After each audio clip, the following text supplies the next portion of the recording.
ಜಗಣ ಅವ್ರೆ, ನೀವು ಆನೆದ್ದು ತುಂಬಾ ವಿಡಿಯೋಸ್ ಗಳು ಮಾಡ್ತೀರಾ, ಇನ್ಫಾರ್ಮೇಶನ್ ಗಳು ಕೊಡ್ತೀರಾ. ನನಗೊಂದು ಚಿಕ್ಕ ಕ್ವೆಶ್ಚನ್ ಇದೆ. ಸುಳುಗೋಡಲ್ಲಿ ಅಭಿಮನ್ಯು ಕಾರ್ಯಾಚರಣೆ ಮಾಡಿದ್ಯಾ? ಅದ್ರ ಬಗ್ಗೆ ಏನಾದ್ರು ಒಂದು ಚಿಕ್ಕದಾಗಿ ಇನ್ಫಾರ್ಮೇಶನ್ ಕೊಡ್ತೀರಾ? ಸುಳುಗೋಡು ಅಂತ ಹೇಳಿದ್ರೆ ನಮ್ಮೂರಲ್ಲೇ. ಹೌದು, ಒಂದು 8 ವರ್ಷದ ಹಿಂದೆ ಒಂದು ಕಾರ್ಯಾಚರಣೆ ನಡೆದಂತದ್ದು ಒಂದು ಘಟನೆ ಇದೆ. ನಿಮಗೆ ಗೊತ್ತಿರ್ಬೋದು, ನಮ್ಮ ಪಕ್ಕದಲ್ಲಿರುವಂತ ಬೆಟ್ಟದೂರು ಕೆರೆ ಗೊತ್ತಿದ್ಯಾ? ಅದ್ರ ಪಕ್ಕದಲ್ಲಿರೋ 800 ಎಕರೆದು ಒಂದು ಸೋಲೆ ಕಾಡು ಇದೆ, ಗೊತ್ತಿದ್ಯಾ? ಆ ಸೋಲೆ ಕಾಡು ಒಳಗಡೆ ಏನ್ ಬೆಟ್ಟದೂರು ಕೆರೆ ಭಾಗದಿಂದ ಕೆರೆ ದಾಟ್ಕೊಂಡ್ ಬಂದು ಒಂದು ಆನೆ ಈ ಸೋಲೆ ಕಾಡು ಒಳಗಡೆ ಸೇರ್ಕೊಂಡಿತ್ತು. ಅದು 800 ಎಕರೆ ಕಾಡು. ಅದ್ರ ಜೊತೆಗೆ ಒಳ್ಳೆ ಬಿದಿರು ಮುಳ್ಳು, ತೇಗ ಕೂಪು, ಕುರ್ಚಿಲ್ ಕಾಡು, ಮತ್ತೆ ನಮ್ಮ ಇಲ್ಲಿ ಹೊರೆ ಕಟ್ಟುವಂತ ಭತ್ತದ ತಾನೆ ಕಟ್ತೀವಲ್ಲ, ಅದರ ಅಂಬು, ಅದಕ್ಕೆ ಒಂದು ಹೆಸರಿದೆ ಅದಕ್ಕೆ, ಬಳ್ಳಿಗೆ. ಆ ಕಾಡು ಒಳಗಡೆ ಆನೆ ಇತ್ತು.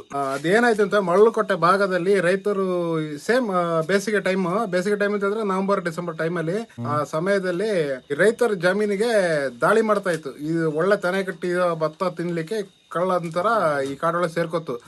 ಇದು ಒತ್ತು ಗೊತ್ತೇನಿಲ್ಲ, ಒಂದ್ ಸ್ವಲ್ಪ ಕತ್ಲ ಆಯ್ತಿದಂತೆ ಬಂದು ಇದ್ರೊಳಗಡೆ ದಾಳಿ ಮಾಡ್ತಾ ಇತ್ತು ರೈತರ ಗದೆಗೆ. ಸುಮಾರು ದಿವಸ ಆಯ್ತು, ಇದೇನು ಮಾಡಿದ್ರು ಓಡೋದಿಲ್ಲ, ಏನಿಲ್ಲ, ಅಲ್ಲೇ ಸೇರ್ಕೊತ್ತು. ಅವಾಗ ಅಭಿಮನ್ಯುನ ಮತ್ತಿಗೂಡಿಂದ ತಂದಾದ್ಮೇಲೆ ಕಾರ್ಯಾಚರಣೆ ಮಾಡಿ ಇಡೀ ಸೋಲೆಕಾಡದ 800 ಎಕರೆ ಅಷ್ಟು ಸೋಲೆಕಾಡನ್ನ ಸುತ್ತುವರೆದು ಬಂದಾಗ ಅಭಿಮನ್ಯು ಎಲ್ಲಿಯೂ ನಿರಾಸೆಗೊಳ್ತದೆ, ಎಲ್ಲೂ ಸಿಗೋದಿಲ್ಲ. ಕೊನೆಗೆ ಮಧ್ಯಭಾಗದಲ್ಲಿ ಇನ್ನೇನು ಮುಗಿಬೇಕು ಅಂತ ಹೇಳುವಾಗ ಅಭಿಮನ್ಯುಗೆ ಅಕಸ್ಮಾತ್ ಆಗಿ ಸ್ಮೆಲ್ ಸಿಗುತ್ತೆ. ಹುಂಡಿಲ್ ಎತ್ಕೊಂಡು ಸ್ಮೆಲ್ ಹಿಡಿತದೆ. ಆ ಸಂದರ್ಭದಲ್ಲಿ ಬಿಂಬಿನಿ ಮೇಲೆ ವಸಂತ ಮತ್ತೆ ನಮ್ಮ ಏನು ಈಗ ಭೀಮಾನೆ ಇದೆ, ಭೀಮಾನೆ ಮಾತರದ ಗುಂಡಣ್ಣ ಕಾಡು ಅಥವಾ ತಮಾಷೆಗೂ ಇದೆ ಆ ಕಾರ್ಯಾಚರಣೆ. ಏನಾಯ್ತು, ಈ ಆನೆನ ನೋಡ್ಕೋತು ಅಭಿಮನ್ಯುಗೆ ಆಲ್ರೆಡಿ ಸುತ್ತಿ ಬಂದು ಒಳ್ಳೆ ಇದ್ದಿತ್ತು, ನೀರು ಗಿರು ದಾಗ ಎಲ್ಲ ಆಗಿತ್ತು, ಸಿಗ್ಲಿಲ್ಲ ಆ ಜಾಗದಲ್ಲಿ ನೀರೇನು.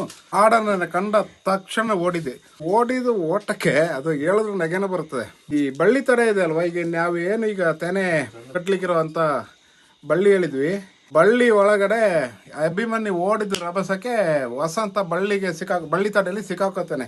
ಹಿಂದ್ಗಡೆ ಕೂತಿದಂತ ಗುಂಡ ವಸಂತನ ತಪ್ಕೋತಿದೆ. ಇಬ್ಬರ ಬಳ್ಳಿಯಲ್ಲಿ ಆನೆ ಓಡಿಸ್ಕೊಂಡು ಹೋಗಿದೆ. ಬಳ್ಳಿ ಕಟ್ಟಾಗಿ ಇಬ್ಬರಲ್ಲಿ ಕೆಳಗೆ ಬಿದ್ರು, ವಸಂತನ ಮೇಲೆ ಗುಂಡನ ಬಿದ್ದ, ಮತ್ತೆ ಚಪ್ಪಲ್ ಇಲ್ಲ, ಏನಿಲ್ಲ, ಬಿದಿರು ಮುಳ್ಳು. ವಸಂತ ಓಡಿತಾನೆ. ಆಮೇಲೆ ಎದ್ದು ಆನೆ ಹೋಗಿದ ಮಾರ್ಗದಲ್ಲಿ ಓಡಿದ್ರೆ ಅದೇ ರೀತಿ ತಾವರೆಗೆ ಈ ಕಾಡಾನೆನ ಅಟ್ಟಿಸ್ಕೊಂಡು ಹೋಗಿ ತಾವರೆಕೆರೆ ಮೂಲೆಗೆ ಕಾಡಿಗೆ ಹತ್ಸ್ಬಿಟ್ಟು ರಿಟರ್ನ್ ಬರ್ತಾ ಇತ್ತು.